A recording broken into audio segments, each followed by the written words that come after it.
হযরত আলী রাদিয়াল্লাহু তাআলা আনহু ফজরের জামাত ধরার জন্য মসজিদে নববীর দিকে দ্রুত অগ্রসর হচ্ছে। সামনে দিয়ে একজন ইহুদি মুরব্বী আস্তে আস্তে হাঁটে। হযরত আলী রাদিয়াল্লাহু তাআলা আনহু মুরব্বীকে ওভারটেক করে না, যদি বেয়াদবি হয়। কিন্তু লোকটা ছিল একজন ইহুদির পিছে পিছে হাঁটতে আছে। কিছুক্ষণ পর ইহুদি যখন অন্য রাস্তা ধরে চলে গেল, হযরত আলী রাদিয়াল্লাহু তাআলা আনহু দ্রুত কদম বাড়াইয়া মসজিদের ভিতরে প্রবেশ কইরা দেখেন নবী এবং সাহাবায়ে কেরাম রুকুর মধ্যে আছেন। হযরত আলী জামাতের মধ্যে শরীক হয়ে গেল। মায়ার নবী, রহমতের নবী, সরওয়ারে দু আলম আমার আপনার নবী যখন নামাজ শেষ করলেন, জামাত যখন শেষ করলেন, সাহাবায়ে কেরাম নবীকে ডাক দেয়া বলে, ও পয়গম্বর, আজকের রুকুটা অন্যান্য দিনের রুকুর তুলনায় কেন বেশি লম্বা হলো? মায়ার নবী ডাক দেয়া বলে, ও সাহাবারা, এই প্রশ্ন আমার না কইরা আমার আলীকে করো। সাহাবায়ে কেরাম হযরত আলীর কাছে চলে আসলেন। সাহাবারা হযরত আলী রাদিয়াল্লাহু তাআলা আনহুকে ডাক দেয়া বলে, ভাই আলী, আজকে নবীজি রুকুর মধ্যে কেন এত দেরি করলেন? হযরত আলী আশ্চর্য হয়ে গেল, আমি কিভাবে জবাব দেব? কিন্তু হযরত আলী কত বড় জ্ঞানী এবং কত বড় গুণী, যে আলীর ব্যাপারে আমার নবী বলে গেছেন, আনা মাদিনাতুল ইলম ওয়া আলিয়ুন বাবুহা, আমি নবী হলাম ইলমে দ্বীনের শহর, ওই শহরের দরজা হলো আমার আলী। হযরত আলী ডাক দেয়া বলে, ও আমার ভাই, আমি জামাতে শরীক হওয়ার জন্য খুব দ্রুত সামনের দিকে কদম বাড়ানো আরম্ভ করলাম।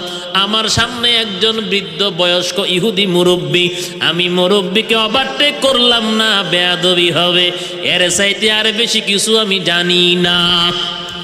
আল্লাহর নবী সাথে সাথে বলে দিল, সাহাবারা, জিবরাইল আলাইহিস সালাতু ওয়াস সালাম আমার কানে কানে আইসা বলে, ও পয়গম্বর, যতক্ষণ না পর্যন্ত আপনার আলী জামাতে শরীক না হবেন, শেষ রুকুর মধ্যে শরীক না হবেন, ততক্ষণ পর্যন্ত নবী আল্লাহর ওয়াদার রুকু থেকে মাথা উঠাবেন না।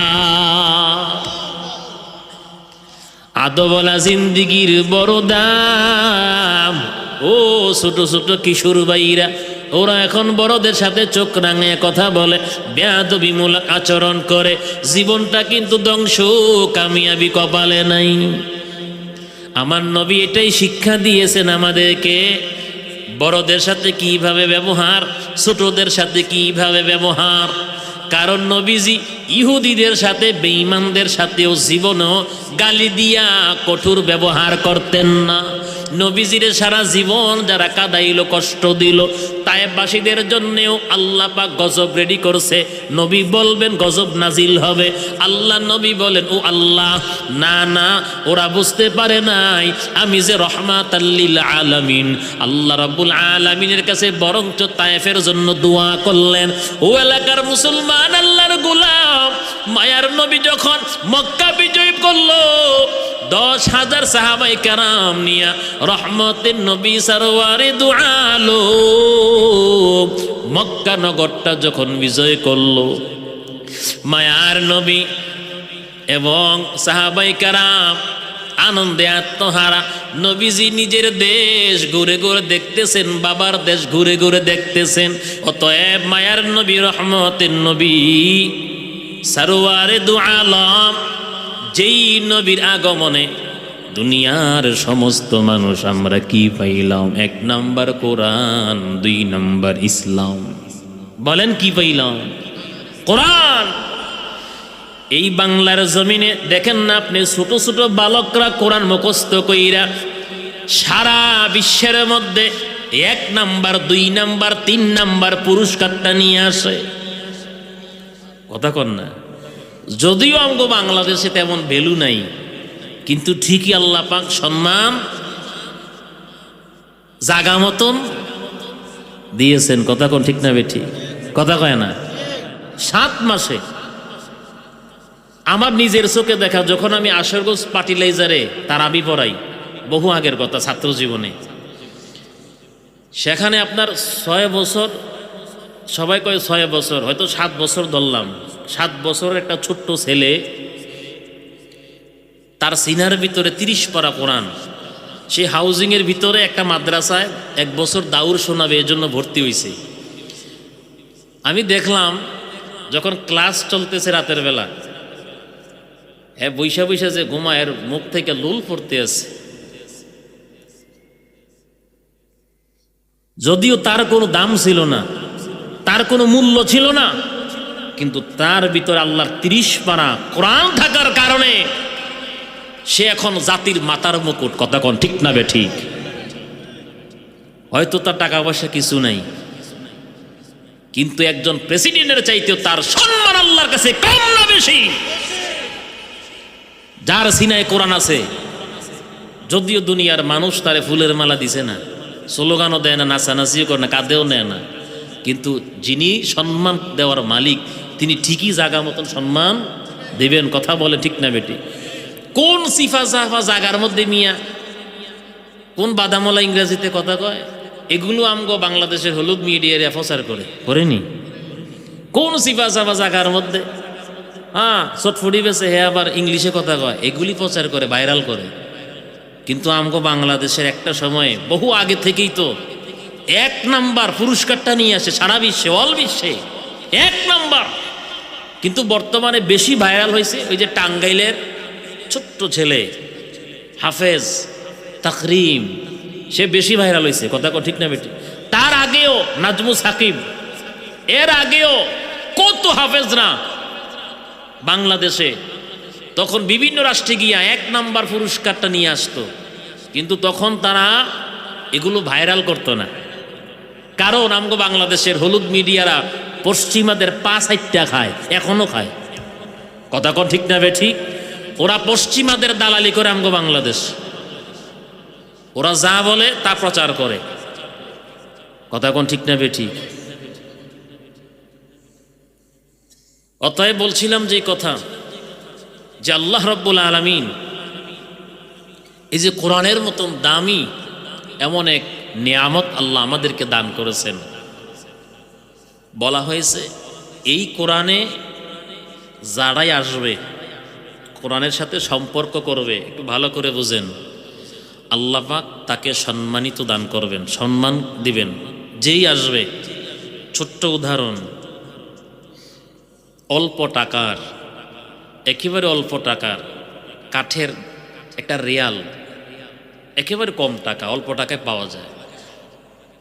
এই রিয়ালটা কোরআনের সাথে লাগার কারণে এটার মধ্যে রাইখা কোরআন তেলাওয়াত করে, দেখেন এর চাইতে দামি দামি কাঠ দিয়েও মানুষ পালং তৈরি করে, খাট তৈরি করে, ওয়ার্ডরোব তৈরি করেনি? ওইটারে লাইটটা, এরপরে জীবনে দেখছেন ওয়ার্ডরোবরে মানুষে হাত দিয়া সালাম করতে, চুমু দিতে দেখছেন? কিন্তু দেখেন অল্প টাকার মূল্যহীন একটা রিয়াল অথবা টেবিল, কিন্তু এটার মধ্যে রাইখা আল্লাহর কোরআন পড়ে, অজান্তেও যদি পায়ের মধ্যে লেগে যায়, সাথে সাথে এত গুরুত্ব দিয়ে এটারে সালাম করে চুমা দেয়। সুবহানাল্লাহ কন্যা।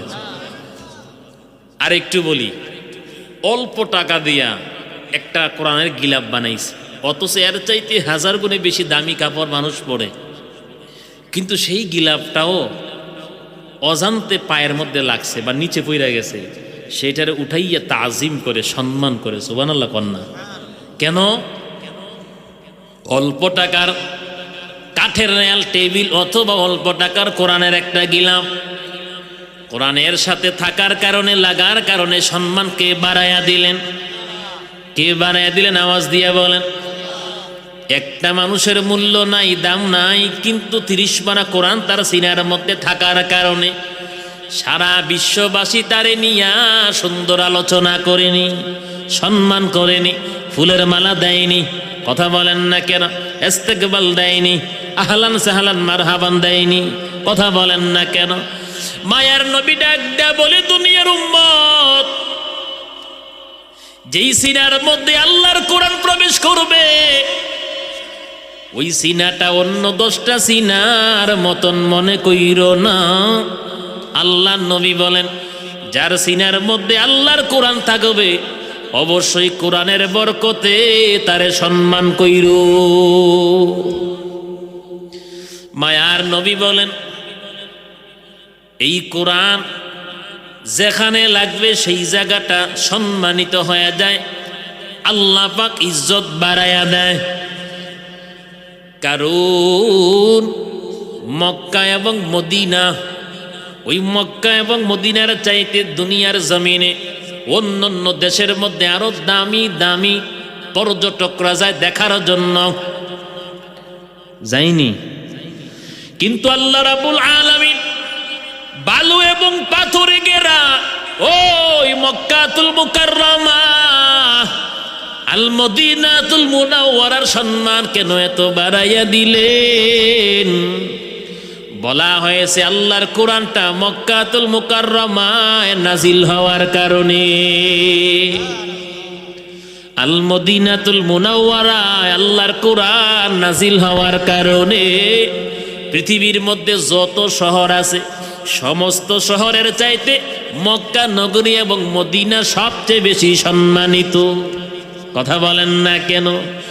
ও নবীর উম্মতের দল, আল্লাহ রাব্বুল আলামিন বলেন, এই কোরআনের সাথে যারা সম্পর্ক করবে, মায়ার নবী ১৫০০ বছর আগে হাদিস বর্ণনা করেন, ক্বালা রাসূলুল্লাহি সাল্লাল্লাহু আলাইহি ওয়াসাল্লাম, আল কুরআনু শাফিউন মুশাফফাউন ওয়া মাহিল্লুন মুসাদ্দাকুন মান জাআলাহু আমামা কাদাহু ইলাল জান্নাহ।